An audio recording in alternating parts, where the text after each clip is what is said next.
À vous. Merci infiniment.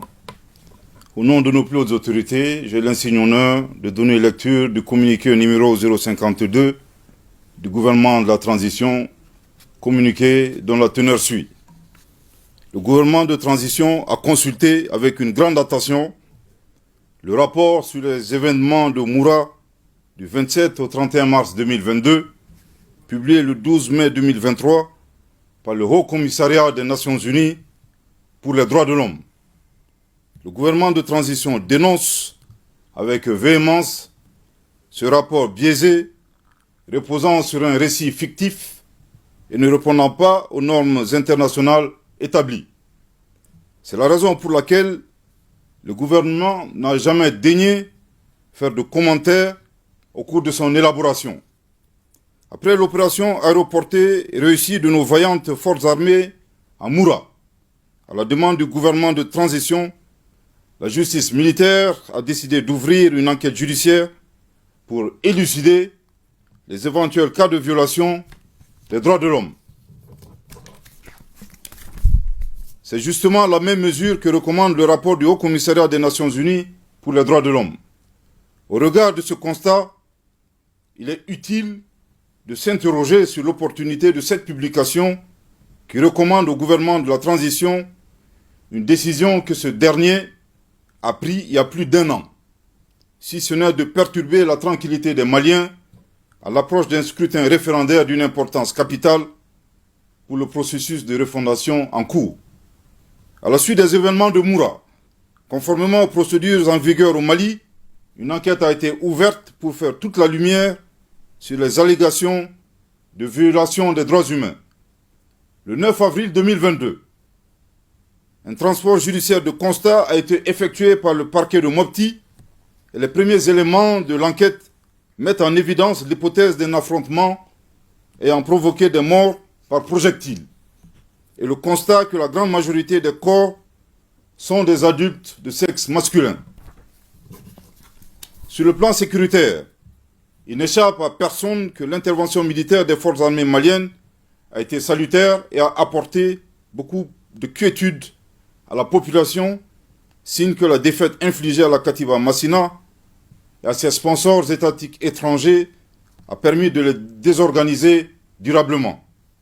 Aucun ressortissant civil de Moura n'a perdu la vie pendant l'opération militaire. Parmi les morts, il n'y avait que des combattants terroristes et toutes les personnes interpellées ont été mises à la disposition de la gendarmerie de Sévaré. Après enquête, les personnes interpellées ont été transférées au service d'investigation judiciaire de la gendarmerie nationale de Bamako, puis mises à la disposition de la justice. L'enquête poursuit son cours et le gouvernement du Mali est déterminé à faire aboutir cette procédure dans le respect strict des droits de l'homme et en toute indépendance. Il importe toutefois de préciser que l'enquête a nécessité des actes plus approfondis qui sont actuellement en cours d'exécution. Les délais nécessaires à la manifestation de la vérité doivent être respectés pour, d'une part, préserver l'enquête des influences et des manipulations médiatiques et, d'autre part, donner le temps aux enquêteurs indépendants de mener leurs analyses et formuler leurs conclusions selon le rythme approprié. En plus de l'enquête conduite par le ministère de la Défense et des anciens combattants, une enquête judiciaire a été ouverte sous la responsabilité du pôle judiciaire spécialisé. Les résultats de ces enquêtes seront portés à la connaissance de l'opinion nationale en temps opportun. Le gouvernement de la transition a examiné la méthodologie ayant guidé la rédaction du rapport du Haut Commissariat des Nations Unies pour les droits de l'homme et a appris avec stupeur que la mission d'établissement des faits avait utilisé des satellites au-dessus de Moura pour obtenir des images. Le gouvernement de la transition informe l'opinion nationale et internationale qu'en aucun moment, ni la MINUSMA, ni le Haut Commissariat aux droits de l'homme ne lui ont adressé une demande d'autorisation pour reprendre des images de Moura grâce à des satellites. En utilisant des satellites pour obtenir des images, sans autorisation et à l'insu des autorités maliennes, la mission d'établissement des faits a effectué une manœuvre clandestine contre la sécurité nationale du Mali. Par conséquent, le gouvernement de la transition décide d'ouvrir immédiatement une enquête judiciaire contre la mission d'établissement des faits et ses complices pour espionnage, atteinte à la sûreté extérieure de l'État, des crimes réprimés par le Code pénal, les articles 33 et 35, ainsi que le complot militaire, un crime réprimé par le Code de justice militaire, article 130, sans préjuger de la qualification des autorités judiciaires.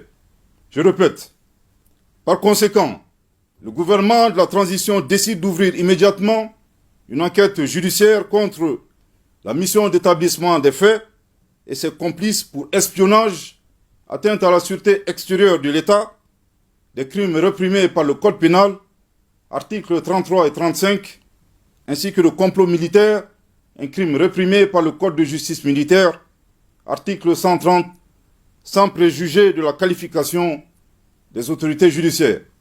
Je répète pour une dernière fois. Par conséquent, le gouvernement de la transition décide d'ouvrir immédiatement une enquête judiciaire contre la mission d'établissement des faits et ses complices pour espionnage, atteinte à la sûreté extérieure de l'État, des crimes réprimés par le Code pénal, articles 33 et 35, ainsi que le complot militaire, un crime réprimé par le Code de justice militaire, article 130, sans préjuger de la qualification des autorités judiciaires. Le gouvernement de la transition rappelle que cette attitude de la mission d'établissement des faits ressemble à un cas d'espionnage de la junte française qui avait placé illégalement un drone au-dessus de la base de Gossi le 20 avril 2022 pour filmer des cadavres humains minutieusement prédisposés dans le but d'accuser les femmes. Soucieux du respect de la vie et de la dignité humaine, à maintes reprises, le gouvernement de la transition avait mis en garde contre l'instrumentalisation de la MINUSMA et des droits de l'homme dans le dessein de briser la dynamique de la montée en puissance des forces de défense et de sécurité du Mali et de s'opposer au choix stratégique du Mali. Dans ce contexte, il est contradictoire et paradoxal de noter la célérité avec laquelle la mission d'établissement des faits a été mise en place au moment où le Mali portait plainte devant le Conseil de sécurité des Nations Unies le 15 août 2022 sur les actes d'agression contre la souveraineté et l'intégrité territoriale d'un État membre des Nations Unies par la junte française, avec des preuves de violations flagrantes et répétées de son espace aérien et d'espionnage pour avoir collecté des renseignements au profit des groupes terroristes opérant dans le Sahel, tout en leur larguant des armes et des munitions. Il y a lieu de rappeler que ces groupes sont les principaux responsables de la commission des violations graves et massives des droits de l'homme. Suite à la plainte du Mali, aucune commission d'établissement des faits n'a été mise en place.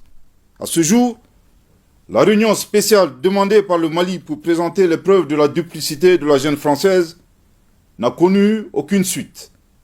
Dès lors, dans un souci de cohérence et d'éviter la politique de deux poids deux mesures, le gouvernement du Mali estime que la suite donnée au présent rapport de la mission d'établissement des faits ne saurait être examinée séparément de la plainte portée par le Mali devant le Conseil de sécurité des Nations Unies contre la junte française. Le gouvernement de la transition, sous le leadership de son Excellence, le colonel Assimi Goïta, président de la transition, chef de l'État, réitère son attachement au respect et à la protection des droits de l'homme sur l'ensemble du territoire national et au bénéfice de tous les citoyens. En outre, il exprime sa détermination à poursuivre son œuvre de refondation pour le retour à un ordre constitutionnel apaisé et sécurisé. Le gouvernement de la transition appelle les populations maliennes à rester vigilantes et sereines face aux tentatives désespérées de désinformation, de dénigrement et de déstabilisation déguisée sous couvert des droits de l'homme et pour des intérêts inhumains. Que Dieu bénisse le Mali et préserve les Maliens. Bamako, le 13 mai 2023. Merci de votre très aimable attention. Merci beaucoup, Monsieur le Ministre. Également, dans l'actualité, je vous